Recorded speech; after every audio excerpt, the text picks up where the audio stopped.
Hey, Tony DeWitt here, Missouri Appellate Attorney. I'm retired, and this is not legal advice. Everything I say is simply commenting on the law, and this will be what we're commenting on today.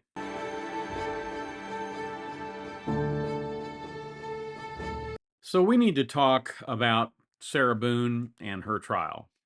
And I really wish I had done this on the day that she was convicted, but I wasn't able to. While we were down in Florida, the nitwits next door ran over the cable line and destroyed my ability to get internet. So I had to resort to doing a short on my iPhone, which is always terrible. But the bottom line is, I think it's a good time, after some of the dust has settled, to talk a little bit about the trial. Here's number one. Kudos to Mr. Owens. Mr. Owens put on a constitutionally adequate defense. He put on the experts. He laid out the law, I thought, pretty well. He argued very, very stridently on behalf of Sarah Boone, and I thought he did a reasonable job on the issues. The problem for him was not that he wasn't a good lawyer, it's that there is no motion you can file to change bad facts. If you could file a timely motion to change the facts, he might have been okay. But given the client that he had, he did the best job he could possibly have done. And he has done all of us a service. Now, I know you're probably thinking, what the heck is he talking about? Because, for heaven's sakes, he didn't do us a service. He extended the trial longer than it would have been if she'd represented herself. Well, first of all, nobody knows that. Second of all, he took away the most powerful appellate issue that she had. You see, this is very much exactly like Darrell Brooks. Darrell Brooks wanted his time in the sunlight. He wanted to glory in the spotlight that was focused on him, and as a result, he was his own undoing. He was his worst possible defense attorney. And I think Sarah Boone would have been exactly that. She would have been her worst possible attorney. And by virtue of representing her and doing it for pro bono, I mean, goodness sakes, he did the state of Florida a really good service. The fact that he did this is going to make it impossible for her to file an appeal saying that he was constitutionally inadequate. I don't think that's going to happen. So, the second thing, real life witnesses. I thought putting on the roommates, when I first heard that they were putting on the roommates who lived next door to them, I thought, well, maybe they've got maybe they heard her say, "I'm going to kill you," or something like that. But they didn't. What they did do was say they heard this loud noise, and it sounded like something came from upstairs and landed downstairs. And initially, I thought, well, that's really odd because they shouldn't have been up there. It didn't look to me like they were up there. But then later, as the videos came in and all of the other things came in, it became apparent that at least some part of the interaction between Sarah Boone and George Torres occurred on the second floor. And my belief is that she packed him into that suitcase upstairs and then she kicked it downstairs. And the noises that they heard was that suitcase falling downstairs with him in it. Now, I could be wrong on that, and maybe just the suitcase fell down and it sounded really noisy, but given what they said about shaking the walls, I have to believe that Torres was in the suitcase and she kicked him down the stairs, and she did that because she wanted to kill him.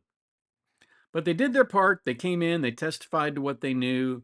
The ex-husband came in, he did his part, he testified to what he knew. The detective came on, the female detective, I thought was very relatable. She didn't smile very much, but I did think she was relatable. And I don't think you could make the case that she deceived this defendant.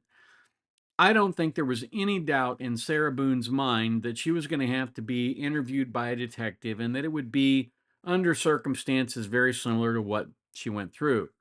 And as a result of that, it's just my opinion that there's really not very much of a case for the detective having deceived Sarah Boone.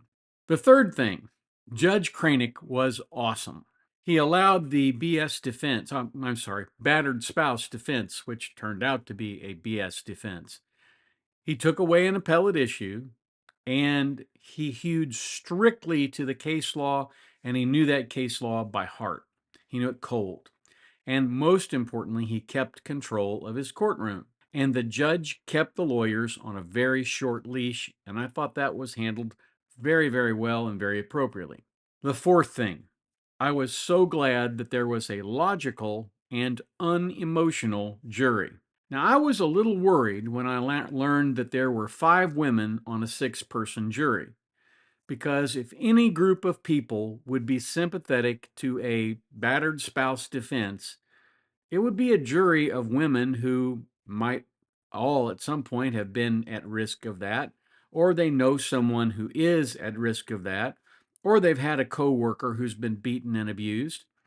When I worked as a respiratory therapist in Illinois, I had a coworker who was beaten and abused, and we had to do a little tough love with her and tell her if she wanted to keep her job, she needed to fix her home life, and eventually that's what happened. But the most important thing that the jury did is it didn't buy into these lies that Boone was telling.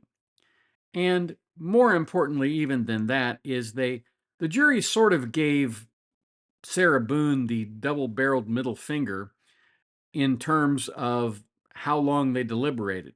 I think by deliberating under 2 hours, they essentially sent Sarah Boone a message saying, your entire premise was baloney, and that's all there is to it. We didn't buy a word of it, and you're going to go where you belong.